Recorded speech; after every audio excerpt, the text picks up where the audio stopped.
The moment my daughter-in-law called my wife embarrassing, I knew their lifestyle was over. Not loudly. Not instantly. But completely. People think disrespect happens in big moments. It doesn't. It happens in small sentences, spoken confidently in rooms where no one expects consequences. Daniel and Vanessa's house in Scottsdale looked like something pulled out of a magazine. Clean lines. Glass walls. Expensive silence. No warmth. Just design.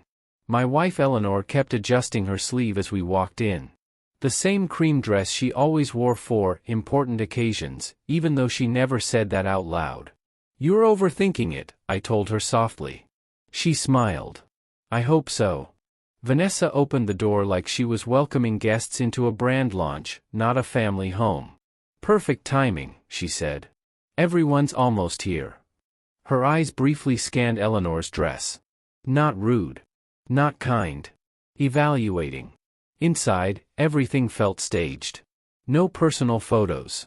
No clutter. Just expensive furniture pretending to feel lived in. Daniel hugged me quickly. "Dad, tonight is important. Just let Vanessa handle things, okay?" That line stayed with me. Handle things. As if people were situations. Guests arrived one by one. Investors. Partners. People who measured value in numbers, never character. Eleanor stayed quiet, as she always did in rooms like this. Not because she had nothing to say. Because nobody was asking anything real. Dinner began with Vanessa controlling everything. Wine poured at the right moment. Conversation steered carefully toward money, growth, influence. At one point, Eleanor quietly stood to carry empty plates into the kitchen. Nobody stopped her. Nobody even noticed. Except me. That detail told me everything about how she was being seen in this house. Not as family. As invisible labor. Back at the table, one of the guests asked casually, "So who handles your home setup?" A brief silence. Then Vanessa smiled lightly and tilted her head toward Eleanor. "Oh, that's Daniel's mother. She just helps around when she visits." Eleanor didn't react. She just looked down at her hands.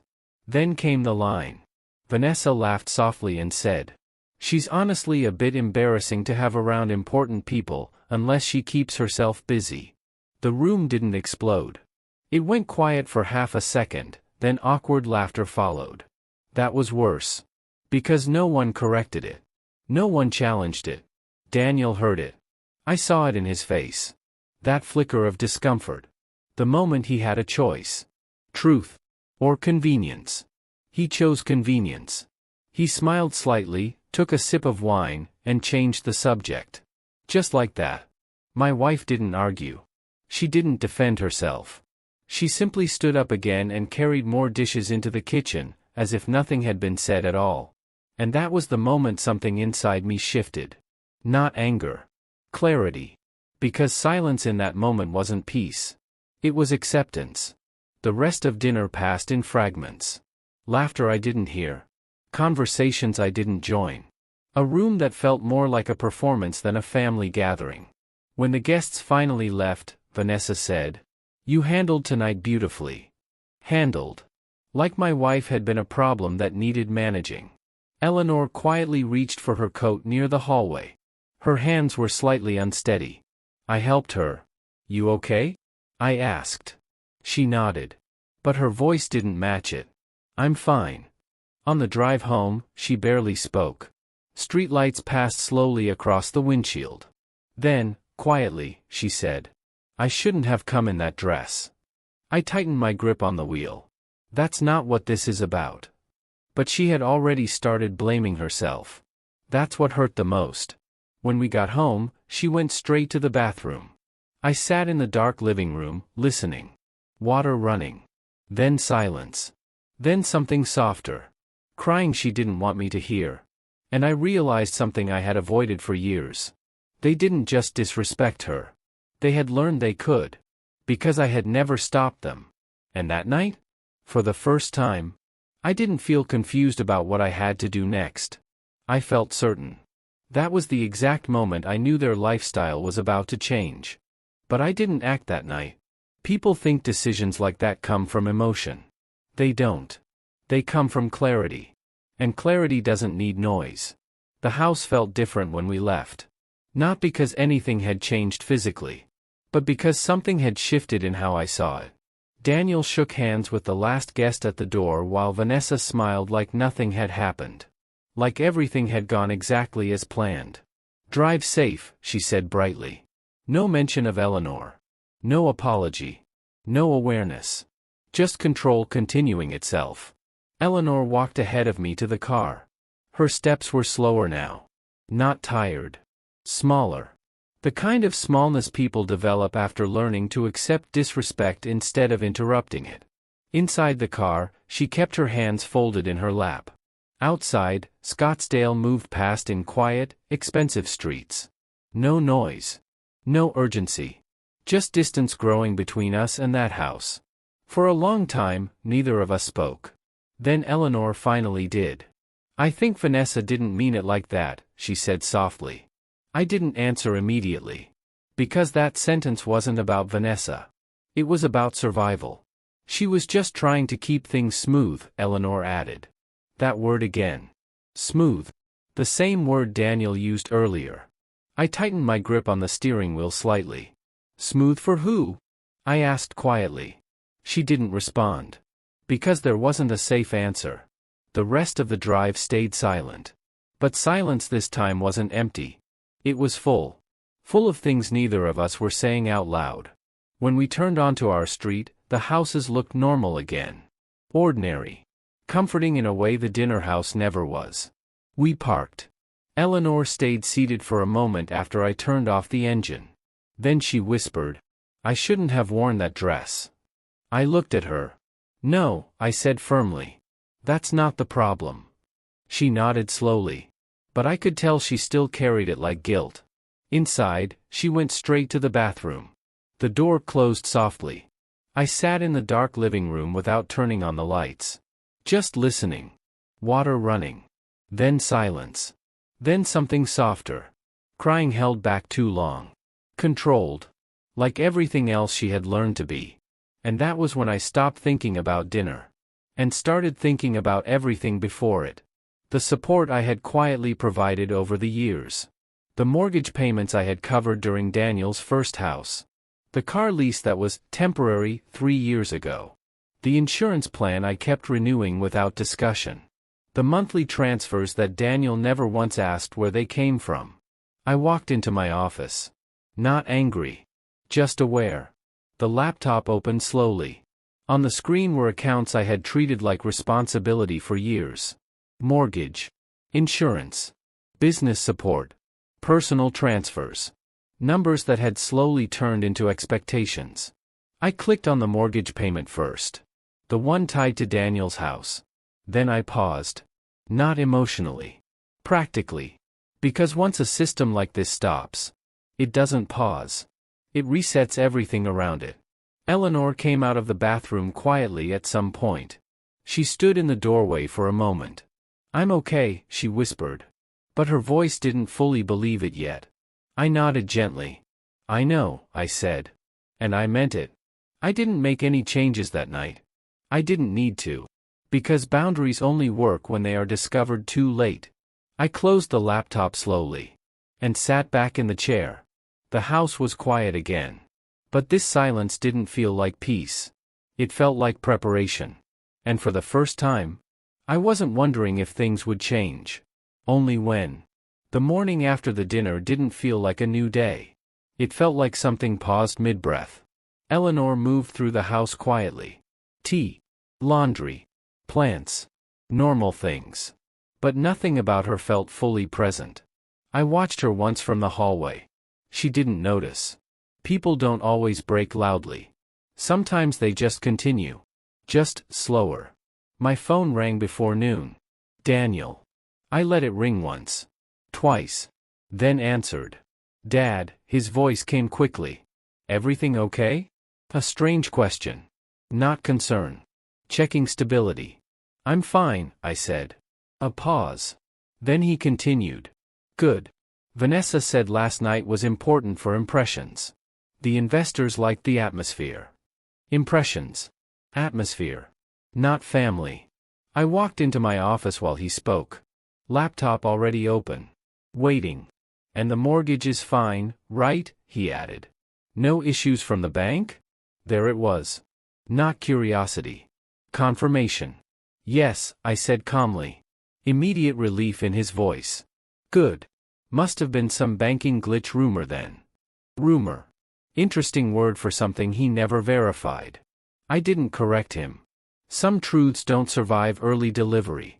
They need timing. Call ended. Silence returned. Eleanor passed the doorway later. You've been quiet, she said softly. I've always been quiet, I replied. She smiled faintly, but didn't fully believe it. Later that day, I checked everything again. Not emotionally. Structurally. Mortgage. Insurance. Car lease under my guarantee. Business support transfers. Lines I had maintained for years without discussion. Smooth systems always depend on someone absorbing friction. That line stayed in my mind. Because I could finally see it clearly now. This wasn't support anymore. It was balance that had never been questioned. My phone buzzed again. Vanessa. I answered after a short pause. Hi, her voice light. Daniel mentioned things went smoothly last night. That's good for his image. Image. Always image. Then, softer. Eleanor's sweet, but maybe next time we keep dinners a bit more curated. These investor events are delicate. Curated. Like people could be arranged. I understand, I said. She smiled through the voice. Good. We just want everything smooth. Smooth. That word again. I looked at the screen after ending the call. Mortgage line. Insurance line. Support transfers. Smooth systems only work when someone absorbs pressure quietly. Eleanor came in later with tea. You've been on that laptop a lot, she said. Just looking at things, I replied. She nodded. Didn't ask further. That was Eleanor. She learned long ago not to open doors she couldn't close. That night, I didn't sleep. Not out of anger.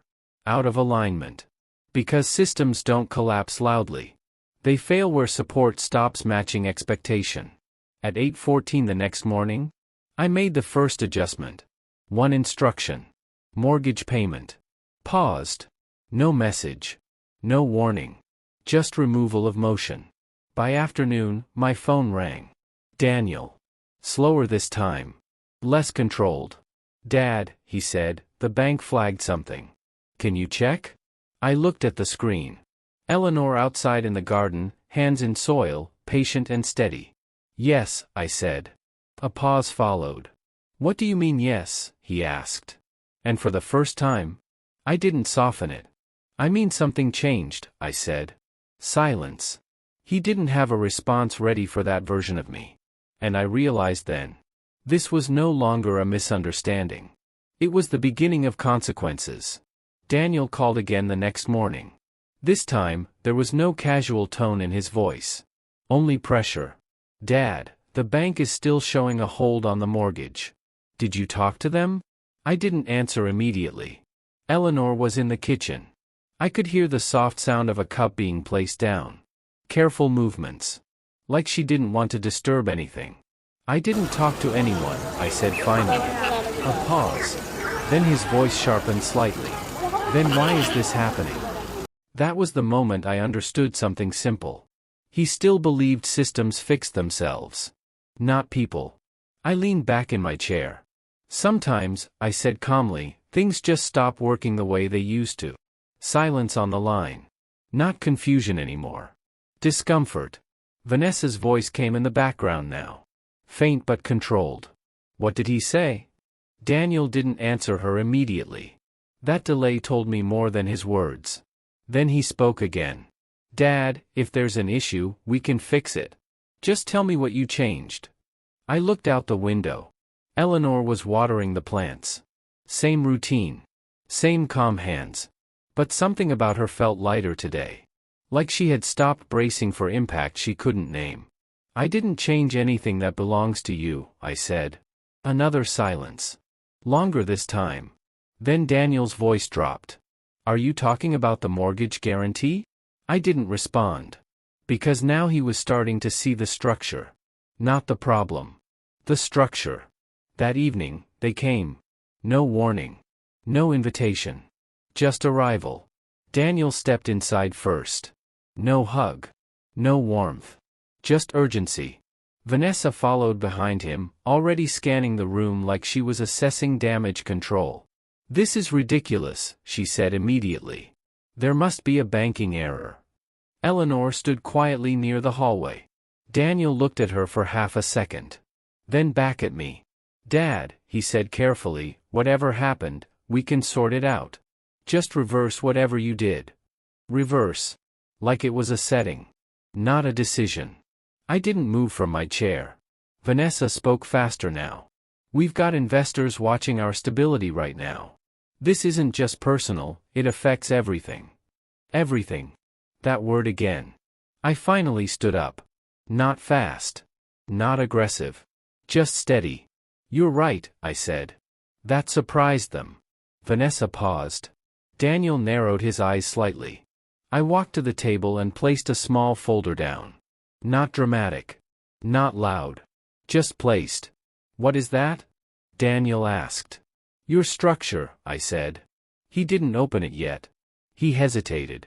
That hesitation mattered. Because deep down, he already knew it wasn't just paperwork. Vanessa tried to regain control of tone. "This is unnecessary drama. We said sorry if anything last night was taken wrong." Taken wrong.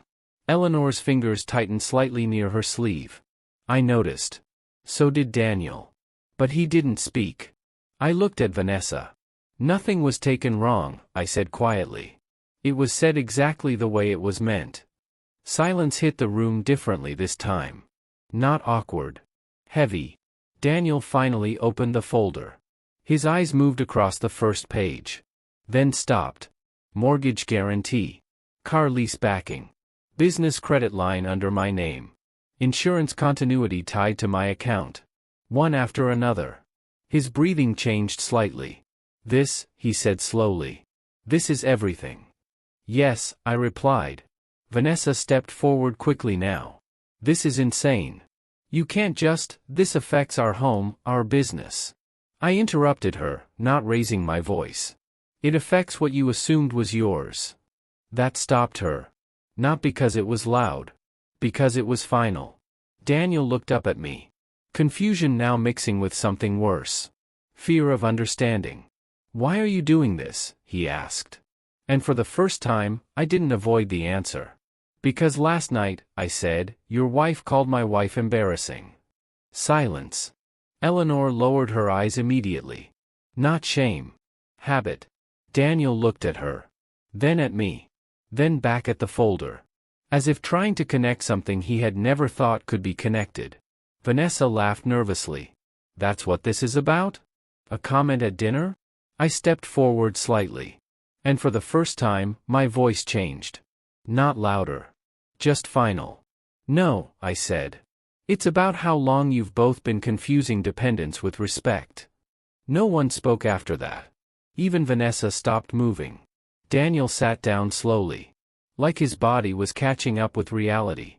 "I didn't think it mattered that much," he said quietly. That sentence hit the room harder than anything else that night. Because it wasn't denial. It was realization too late. Eleanor finally spoke. Softly. "It's not about one night." Everyone looked at her. She didn't raise her voice. She didn't explain too much. Just one line. "I just stopped feeling like I belonged in my own family." Silence followed. Different kind now. Not confrontation. Absence. Vanessa tried one last time. "This is going to damage everything we've built." I nodded slightly. "Yes," I said. "It will." Pause. Then I added. "And you should think carefully about what it was built on." That was the moment Daniel stopped defending. Not fully. But enough. Enough for the system to begin shifting. They left that night without resolution. No shouting. No dramatic exit. Just quieter steps than when they arrived. And when the door closed behind them, the house felt different again. But this time, it wasn't heavy. It was clear. Eleanor sat down slowly in the chair near the window. She didn't speak for a long time. Then she said softly, "I didn't expect it to go this far." I looked at her. Neither did I. But I also knew something else now. It had already gone too far long before that dinner. It just took this moment for everyone else to see it. Daniel didn't sleep that night. I could tell from the way he called early the next morning. His voice wasn't angry anymore. It was unstable. "Dad, the bank sent another notice. They're asking for confirmation on the mortgage guarantee. What did you actually change?" I stood by the kitchen counter. Eleanor was making tea again. Same quiet routine. But now there was something different in her presence. Less tension. More space. "I didn't change anything suddenly," I said. A pause. Then his voice cracked slightly. "Then why is everything reacting like this?" That was the moment it became real for him. Not theoretical anymore. Not a misunderstanding. A system reacting to removal of support. I didn't answer immediately. Because once you explain too early, people still believe they can negotiate with consequences. "I think you already know," I said calmly. Silence. Then Vanessa's voice came through the phone. Sharp. Controlled. "You're punishing us over a dinner comment." I closed my eyes for a moment. "No," I said. "I'm correcting a dependency." That word landed differently. Because it wasn't emotional. It was structural. Daniel came back on the line. "Dad, the house, the car, the business credit, everything is linked. If this continues, we lose stability." There it was. Not apology. Not reflection. Just fear of loss. Eleanor sat down quietly beside the window. Watching the garden. Calm hands. Stillness returning to her face in a way I hadn't seen in years. Vanessa spoke again, softer now. "We can fix this. We can apologize properly if that's what you want." Apologize properly. As if respect could be formatted. I looked at the mortgage account on my screen. Paused status. Waiting for confirmation. And I realized something simple. They didn't yet understand what had actually changed. So I said it clearly. "This isn't about an apology." Silence on the line. Longer this time. "It's about boundaries," I continued. "And you've been living inside mine without ever noticing them." Daniel's voice dropped. "What does that even mean?" I leaned back slightly. "It means the support you've been relying on was never automatic. It was maintained." Another pause. Then Vanessa, almost whispering now. "You're going to destroy everything we have." I didn't react to that sentence. Because it wasn't true. What she meant was, "You're going to stop maintaining what we assumed was permanent." "I already told you," I said. "I understand exactly what this does." And I did. Every consequence. Every adjustment. Every shift. That evening, they came again. This time, slower. Less confident. Daniel didn't walk in first. He paused at the door before entering. That pause said more than anything he had said all week. Vanessa was the one who spoke first. "We need to talk properly this time." I nodded once. "Sit." They did. Not immediately. Not comfortably. But they did. Eleanor stayed near the kitchen this time. Not hiding. Just not participating unless needed. That alone told me things had already shifted for her too. Daniel spoke first. His voice quieter now. "Dad, we didn't realize how much of everything was under your name." I looked at him. "You didn't need to realize," I said. "You just needed to assume it wasn't." That landed. Vanessa tried again. "But we built our lives around that stability." I nodded slowly. "Yes." A pause. "And that's exactly the problem." Silence. Not defensive silence. Absorbing silence. Daniel ran his hand through his hair. "This is going to affect the house payments, the staff, everything." I interrupted him gently. "It already is." He looked up sharply. "You already stopped it completely?" I didn't answer. Because I didn't need to repeat it. Vanessa stood up slightly now. "This is insane. People don't do this to family." I looked at her. And for the first time, I didn't soften anything. Family doesn't reduce people to embarrassment in front of strangers. Silence again. Heavier this time. Eleanor finally spoke from the kitchen doorway. Quietly. I don't want revenge. Everyone looked at her. She continued. I just don't want to feel small in places I'm supposed to belong. That was it. No anger. No accusation. Just truth. Daniel looked down. Not arguing anymore. Not defending.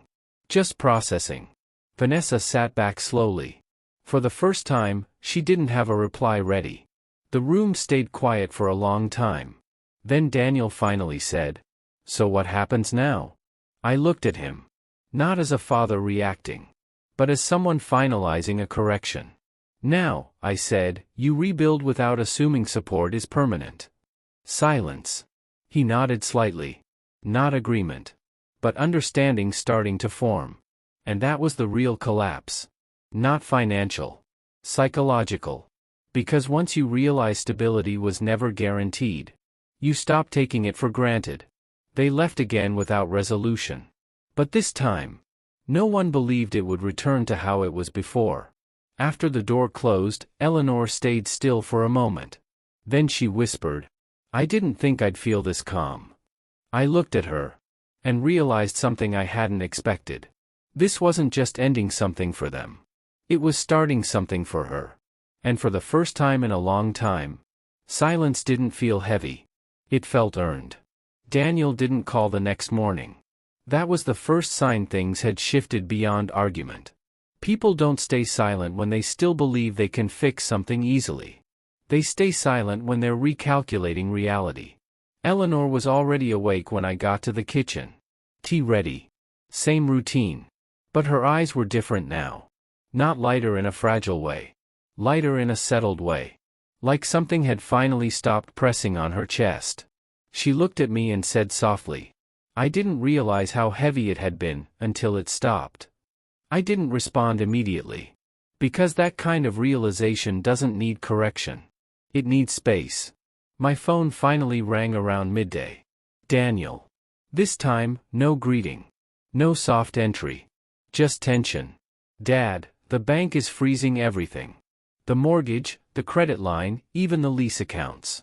They said it's linked to your authorization. I closed my eyes briefly. Not because I was surprised. Because now it was fully in motion. Yes, I said. A long silence followed. Then his voice broke slightly. So you really did it? Not a question. Confirmation. Vanessa came on the line immediately. This is sabotage. You can't just shut everything down and expect us to survive. I stayed calm. I didn't shut anything down, I said. I removed what I was maintaining. That sentence changed the tone instantly. Because it reframed everything. Not punishment. Withdrawal. Daniel's voice lowered. Dad, we'll lose the house. I nodded slowly.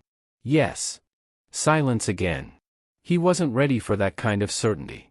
Vanessa tried one last angle. Do you even understand what this does to our reputation? I paused. Then said quietly, do you understand what your words did to hers? Silence hit harder this time. No immediate response. Because now there was no abstract argument left. Only memory. That dinner. That sentence. Too embarrassing. Eleanor stood near the hallway listening. She didn't interrupt. But I saw her fingers relax slightly.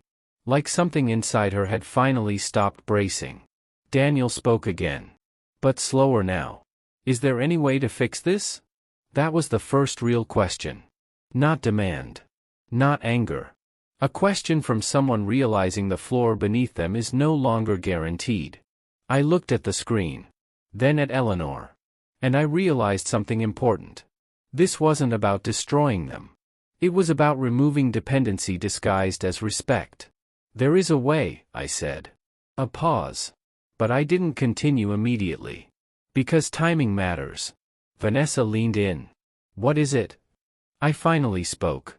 You rebuild everything without guarantees. Silence. Long.